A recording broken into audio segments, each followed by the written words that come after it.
ओम स्व ओम महा ओम जना ओम तप ओम सत्यम ओम अपो ज्योतिर्षो विश्ववाः स्वस्तिनः भूता विश्ववेदाः स्वस्तिस्तारचो अरिष्टनेभिः स्वस्तिनो बृहस्पतिः। शिवाय नमस्तुभ्यं। भक्तजनों, यह अनुभूति अपने आप में अद्भुत है जब गुरुजी इस तरह से हम सभी को 23 जुलाई 2025 सावन की शिवरात्रि के दिन पूजन कराएंगे। शाम को 7 बजे से 8 बजे तक यह प्रसारण होगा। अब इसमें कुछ सामग्री का फेरबदल है, ध्यान से सुनिएगा।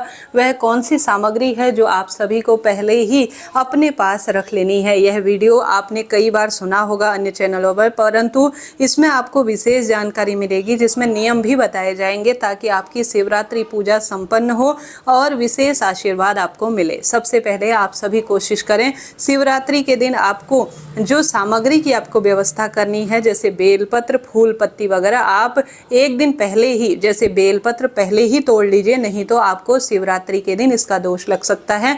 आपने सुना भी होगा गुरुजी के मुख से कि शिवरात्रि हो या किसी विशेष तिथि पर बेलपत्र नहीं तोड़नी है, तो पहले ही चीज़ों की आप कुछ व्यवस्थाएं कर लीजिए ताकि आप शिवरात्रि पूजा संपन्न कर पाएं। यह जो कथा का सीधा प्रसारण गुरुजी प्रदीप मिश्रा जी के चैनल पर आएगा, साथ के साथ यह आस्था टीवी लाइव पर भी आएगा। साथ ही आप, मैं, हम सभी भक्तजन इस पूजा को करने के लिए बड़ी बेसब्री से तैयार हैं। इस आवाज़ को सुनते ही मन में सुंदर अनुभूति होती है और एक अलग ही तरह की शिव भक्ति हमारे जीवन में आती है। जो महादेव को अपने आराध्य रूप में जानते हैं, इस वीडियो को पूरा स्वरूप में सुनिएगा, तभी आपको श्रेष्ठ जानकारी मिलेगी। सामग्री आपने सुन ली होगी, समझ ली होगी, परंतु फिर भी महत्वपूर्ण जानकारियां हैं। जैसे आपको जल का प्रबंध करना है तो पानी आपको ज़्यादा रखना है। 1 लोटा जल गुरुजी ने कहा है वह पर्याप्त नहीं रहेगा। आपको अलग से एक बाल्टी में थोड़ा सा जल रखना चाहिए, जिसमें से आप एक अलग से जो रखेंगे बर्तन में, उसमें से आप आचमन करेंगे, भगवान के ऊपर जल का छिड़काव करेंगे, अपने ऊपर जल का छिड़काव करेंगे। जब आप संकल्प लेंगे तब आपको जल की आवश्यकता जरूर पड़ेगी। तो 1 लोटा जल तो गुरुजी ने बताया है, परंतु हमें थोड़ा ज़्यादा ही जल को लेना होगा। तो इस तरह से आपको इन चीज़ों का ध्यान रखना है। पूजा के बीच बीच में आप बोलेंगे तो दोष लगेगा, तो आप सभी को सभी चीज़ें सुंदर रूप में प्रबंध कर लेनी है। कुछ चीज़ें गुरुजी ने नहीं बताई हैं जो शिव पूजा में आवश्यक है। आसन, आप पूजा करेंगे तो आपका मुख पूर्व या उत्तर दिशा की ओर होगा, इस बात का ध्यान रखें। और आसन का चुनाव आपको जरूर करना है, सीधे धरती पर नहीं बैठेंगे। धुली हुई चद्दर या कोई भी आसन या दरी अपनी पूजा के स्थान पर रखें। अब शिवलिंग कितने बनाने हैं? मात्र एक ही शिवलिंग आपको बनाना होगा और पूरा परिवार इसी से शिव पूजा करेंगे। शिवलिंग कब बनाना है? शिवलिंग आपको दोपहर में या सुबह के समय स्नान इत्यादि से निवृत्त होकर बना लेना है। इसका पूरा वीडियो आएगा कि कैसे आपको इसे बनाना है। 1 लोटा जल तो हमने कह दिया। पार्थिव शिवलिंग जो है आप मिट्टी का कहीं से भी प्रबंध कर लीजिएगा। जैसे आप आज बेलपत्र पेड़ के नीचे की मिट्टी, पीपल, आंवला, बड़, एक तुलसी के अलावा किसी भी पेड़ की आप मिट्टी ले सकते हैं। छान कर साफ सुथरी हो, उसमें आपको जल का छिड़काव कर कर रख लेनी है। और आपको जो है यह सावन शिवरात्रि के दिन ही बनानी है। गेहूं के 21 दाने लेने हैं, ध्यान रहे खंडित ना हो। 21 गेहूं के दाने संतान प्राप्ति के लिए होते हैं, वह आप रख लीजिए अपनी पूजा की थाली में। उस दिन जल्दीबाजी रहती है तो ज़्यादा ही चीज़ें रखें। इसके साथ ही सुहाग की सामग्री सावन महीने में आप जरूर लीजिएगा। गुरुजी ने नहीं बताया है, परंतु आप शिव पार्वती का एक महापूजन सावन शिवरात्रि के दिन कर रहे हैं तो 16 श्रृंगार की सामग्री नहीं होती है, तो 5 तो तब भी आप अपने साथ रख लीजिएगा ताकि आपको कोई भी दिक्कत ना हो। बाद में इसे थोड़ा आप प्रयोग करें और बाकी की आप दान में दे देते हैं तो यह अति उत्तम और अति श्रेष्ठ माना जाता है। तो 21 गेहूं के दाने के साथ आप सुहाग सामग्री जरूर थोड़ा सा रखिएगा। माता गौरा को आप कैसे भूल सकते हैं, उनका ध्यान स्मरण करेंगे तो उनके लिए भी तो थोड़ा बहुत चीज़ें होनी चाहिए। तो चीज़ों को नोट करते हुए चलिएगा, कोई चीज़ छूट ना जाए। ऐसी सर्वश्रेष्ठ जानकारी आपको कम ही मिलेगी जो कि बहुत गहरी होती है। इसके बाद 5 कमल गट्टे, अर्थात जो कमल का पुष्प होता है उसके बीज बाजार में मिल जाते हैं। 5 कमल गट्टे आप लाइए और पूजा की थाली में रखें। आपको चावल के 108 दानों की जरूरत पड़ेगी। 108 से ज़्यादा आप ले सकते हैं, कम नहीं लीजिएगा। 108 चावल के दाने आप लीजिएगा। साथ ही आप संकल्प लेने के लिए, भगवान के ऊपर समर्पित करने के लिए अलग से चावल भी रखेंगे। मात्र 108 गुरुजी ने रखे हैं वही ठीक नहीं है, अलग से आप सभी को 108 चावल के दाने के अलावा भी आपको रखना है। इस बात का आपको ध्यान रखना है। भगवान पर समर्पित करने के लिए, संकल्प लेने के लिए और कई जगह पर चावल के दाने प्रयोग में आते हैं, तो अलग से एक कटोरी भरकर आप रख लीजिएगा।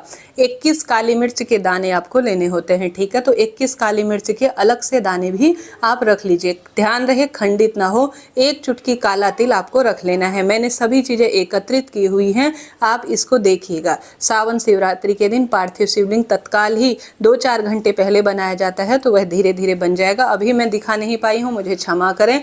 1 धतूरे की आवश्यकता पड़ेगी, 1 से ज़्यादा भी ले सकते हैं। 7 बेलपत्र की आवश्यकता पड़ेगी, जो कि गुरुजी द्वारा लिखाया गया है। 7 बेलपत्र के अलावा भी आप ले सकते हैं, ज़्यादा इच्छा आपकी है। 7 समी के पत्तों की आवश्यकता पड़ने वाली है, तो 7 की संख्या में समी पत्ती ले लीजिए।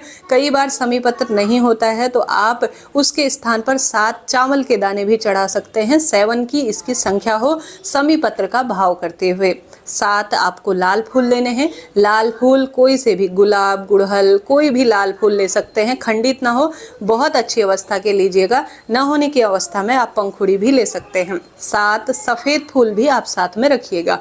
लाल 7 फूल माँ गौरा के निमित्त होंगे, 7 सफ़ेद फूल महादेव के निमित्त होंगे। पंचामृत, दूध, दही, घी, शक्कर, शहद, यह आवश्यक रूप से हमें रखना है, इस बात का आप ध्यान रखें। तो आपको आवश्यक रूप से पंचामृत रख लेना है। चाहे तो आप त्रिवेणी संगम का गंगा जल भी रख सकते हैं। देखिए, अगर आप त्रिवेणी संगम का गंगा जल रखते हैं तो यह पितरों को भी सुख प्रदान करता है और शारीरिक, मानसिक, आर्थिक रोगों से भी मुक्ति देता है। तो गंगा जल आप जरूर से पूजा में रखिएगा।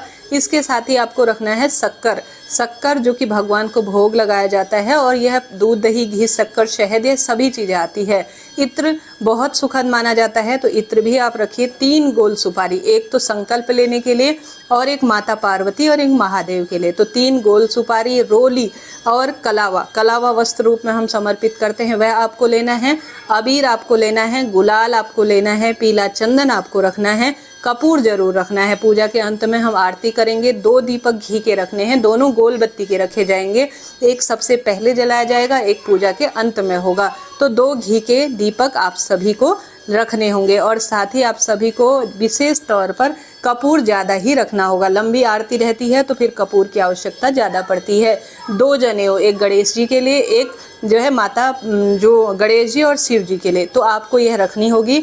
लौंग आपको रखना है, तांबुल जिसे कहा जाता है वह आपको रखे, इलायची, पान का पत्ता, 5 फल, कोई भी मौसमी 5 फल। मिठाई घर में बना सकते हैं, खीर बना सकते हैं। बाजार से तो अशुद्धता रहती है, कहीं ना कहीं हाथ लगते हैं, शुद्धता है तो आप रख सकते हैं। और धूप बत्ती, आपको इन सभी चीज़ों को पूजा की थाली में रखना है और पार्थिव शिवलिंग पूजन में आपको काम में लेना है। अब यहाँ पर आप महादेव की मूर्ति, प्रतिमा भी रख सकते हैं। पूजा के लिए चौकी रख सकते हैं, जिसमें आप पूजित करेंगे सभी देवी देवताओं को। इस तरह से आप पूजा की संपूर्ण सामग्रियों को अपने पूजा में रखें और अपने भाग्य की रेखाओं को प्रबल करें। गणपति गजानन अलग से आप मिट्टी के बनाना चाहते हैं तो बना लीजिए, नहीं तो पर्याप्त रहेंगे। आप सभी की मूर्ति, प्रतिमा है और साथ ही उसमें गणपति और गौरी मैया विराजित है, तो नहीं तो आप मिट्टी के गौरी, गणेश और माता पार्वती तीनों को बनाते हैं तो अत्यधिक शुभ और श्रेष्ठ माना जाता है। इस तरह से यह जानकारी थी आपके लिए। आशा है, उम्मीद है यह वीडियो जानकारीप्रद रहा होगा। कोई प्रश्न हो आप पूछिएगा, आपका अपना चैनल है, सभी प्रश्नों का उत्तर आपको मिलेगा जितना संभव हो। इसके अलावा आप अन्य चीज़ें सम्मिलित कर सकते हैं, जैसे नारियल आप ले सकते हैं, यह भी बहुत अच्छा है। नारियल भगवान माता को, गौरा मैया, महादेव को समर्पित करना श्रेष्ठ माना जाता है। भांग ले सकते हैं, भस्म ले सकते हैं, यह महादेव को प्रिय है। 108 वस्तु आप चढ़ाने के लिए अपनी इच्छा अनुसार, जैसे चावल तो चढ़ाने हैं ही, कोई अन्य वस्तु भी चढ़ा सकते हैं। जैसे कि आप जानते होंगे बुधवार का दिन है, हरा मूंग भी चढ़ा सकते हैं, यह भी सौभाग्य की निशानी है। तो कुल मिलाकर कोई ना कोई वस्तु किसी न किसी स्वरूप में आपको शिवलिंग पर चढ़ाने के लिए लेनी है। खंडित ना हो, अच्छे भाव, अच्छे मन से, सच्चे भाव से आप इस दिन कोशिश करें महादेव के निमित्त पूजन पाठन जितना हो उतना आप करें। स्वास्थ्य में वृद्धि होगी। घर का एक सदस्य भी यह पूजा कर लेता है तो आपके जीवन में हर स्वरूप में वृद्धि देखी गई है। हर हर महादेव।